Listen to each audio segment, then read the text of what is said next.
Okay, so this is lesson 67, multiplying by multiples of 10. Let's recall what a multiple is. A multiple is what you count for when you're starting by tens or even by its number. So the multiples of 10 would be 10, 20, 30, 40, 50, 60, and so forth. The multiples of 2, 2, 4, 6, 8, 10. The multiples of 4, 4, 8, 12, 16. So multiplying, the multiples of 10, the last digit is always going to be a 0, right? 10, 20, 30, 40, 50. Okay, so just looking here on lesson 67, hopefully you have your book open and you're also reviewing it. For when you have a problem, let's say 34, that's the next, 34 times 20. To break this down a little bit, you can look at this multiples of 10 right here, which is 20, and think, what makes 20? 2 times 10, right? So you could do something like this, 34 times 2 times 10. And that way you can break it down just a little bit more. Now take a look at this. I broke it down, right? Now, can I do this easily? Yes. 34 times 2. 4 times 2 is 8. 3 times 2 is 6. Now you have a next problem, 68 times 10. Remember, boys and girls, we did this where we ignored the 0 and we just did, what's 68 times 1? 68, and then you add however many zeros you have. So we have 1 0, so then you add 1 0, and there is your answer. So let's just do a few more problems, okay? We're gonna continue practicing and learning this lesson. Okay, so example number 1. Write 25 times 30 as a product of 10 and 2 other factors, and then multiply. So originally it's 25 times 30. So let's break this down. Let's break down the 30. What two numbers make 30? 3 and 10. So our new problem is 25 times 3 times 10. Forget about this. Do what is the easiest right here. So 25 times 3. 3 times 5 is 15, carry the 1. 3 times 2 is 6, plus 1 is 7. All right, so now I have 75 times 10. Okay, that's my new problem, 75 times 10. Now, again, just like what we did, ignore the 0. What's 75 times 1? 75. How many zeros do you have there? 1, so you just put the 1 there. And your answer is 750. Okay? All right, moving on to lesson number 2. Sorry, before we move on to lesson number 2, in your book, it has a really cool concept, a really cool thing that you can remember when you multiply by zeros. And that is leaving the 0 to hang out. So their example right here, 34 times 20. Leave that 0 to hang out, meaning leave it to hang out outside of this. And then you add it later. Okay, so let me show you what that means. So here's my 0. It's really nowhere, right? It's just kind of hanging out. So just forget about it. Let me do this problem here. 4 times 2 is 8. 2 times 3 is 6. And then that little 0 is hanging out, but it comes down here. So that's a really cool concept that you can think of. You can put your zeros to hang out on the side of your problem. Do the problems that you're able to, and then you just add those zeros. That's a very cool way. All right, example number 2 says to multiply 30 times 34. 30 times 34. Now you can do this 2 ways. You can do it where we broke it down by 3 times 10 times 34. You can do it that. Or you could do it where you put the 0 to hang out on the side. So you could do 34 times 30. Now here's that 0. It's kind of hanging out on the side, right? Okay, so 3 times 4 is 12. Carry the 1. 3 times 3 is 9. Plus 1 is 10. And then you add that 0. So your answer would be 1,020. So you can do it both ways. You can break it down like this, how we did in the beginning of the video, or you can break it down where you have the zero that kind of hangs out, okay?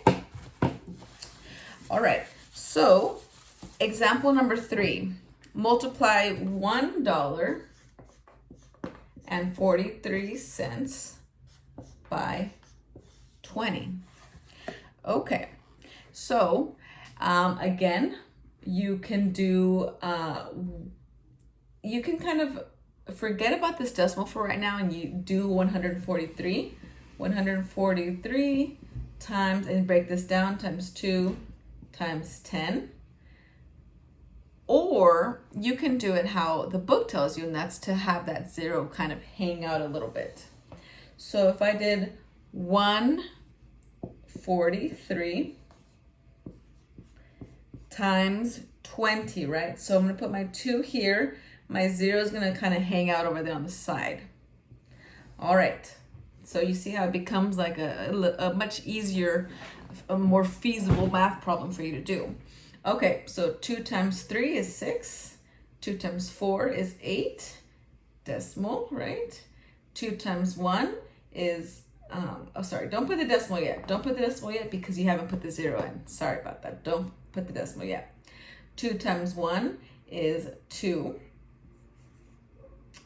And then we need to add our 0, right? So we add our 0. So now we have these numbers here, but it's a dollar amount, so it would be $28.60.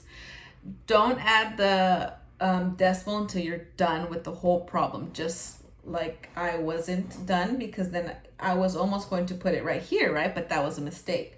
So when you're finished adding your 0 that's hanging out, you can then see where your decimal would be and how much money it would be. Okay, so let's do the first 2 problems of lesson practice together, and then you're going to pause and do the rest, and then we'll come back and check your answers, okay? All right, lesson practice A says 75 times 10. Now, this one is kind of like what we've done in the past, right? Boys and girls, look at that. 10, you just kind of cover that 0. So what's 75 plus 1? Or 75 times 1? 75. And then you add that 0. So 75 times 10 is 750. Letter B, 10 times 32. Same thing here. Look at that 0. What is 32 times 1? 32. And then you add that 0. So 320. We're going to do one more together, letter C, because that one's a little confusing. So this one says 10 times 53 cents. Okay, keep that in mind. Okay. Are we gonna think about the 0 right now? Nope. We do 53 times 1, which is 53.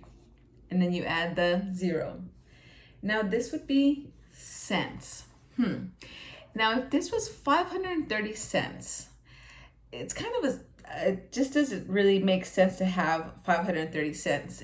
That would be more than $1, right? So when it's cents, when it's more than $1 in cents, then you need to put it in dollar form. So what would 530 cents be? $5.30. $5.30. Okay. Whenever you have more than 100 cents, which would be $1, whenever you have more than 100 cents, you need to put it in dollar form. So if I had 282 cents, that's just way too much. You need to put that in dollar form. So that would be $2.82. Okay. All right, so now you are going to do practice, or yes, from lesson practice D, E, F, G, and then press play to check your answers, all right? Pause. Ready? How did you do? I know you guys did great. All right, practice D, letter D. Oh, they have that 0 hanging out. That's a very cool concept. I don't think I've ever seen that before. Okay, so 26, I just always did the hard way. 26 times 20. Here's that 0 hanging out. Not even worrying about that 0 right now. 2 times 6 is 12. Carry the 1. 2 times 2 is 4. Plus 1 is 5. And then my 0 comes back. There you go. 520. All right. Letter E. Oh, here we go. Dollar amount. 164 times 30. There's my little 0 hanging out. Just hanging out, waiting to be put on my answer. All right. 3 times 4 is 12. Carry the 1. 6 times 3 is 18. Plus 1 is 19. Carry the 1. Now remember, don't put the decimal yet, Mrs. Romero. Don't put the decimal because that might mess you up. 3 times 1 is 3. Plus 1 is 4. Now I need to add my 0. Put my 0 here.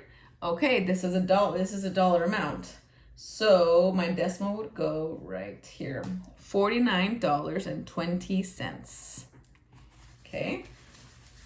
Remember, don't put the decimal automatically because it might mess you up. All right, 45 times 50. Here's my 0 just hanging out. 5 times 5 is 25. Carry the 2. 5 times 4 is 20. Plus 2 is 22. Add back my 0. And 45 times 50 would be 2,250. Okay, so for practice, for letter G, write 12 times 30 as a product of 10 and 2 other factors. All right, so right here, this is my product of 10. So this is going to be 12 times 3 times 10, right? This is what it's asking you. And then you need to multiply. All right, so 12 times 3 times 2 is 6, 3 times 1 is 3. Okay, so then it'd be 36 times 10. 36 times 10, our new problem. But let's ignore that 0 right now. What is 36 times 1? 36. And then what do we do with that 0? We just add that bad boy in. And it's 360. Okay, how did you do? All right, boys and girls, you got this. We just did our lesson practice, but make sure you still write it in to your mixed practice, 67. And then now you are free to do lesson 67, mixed practice. Okay, you guys got this. I know it.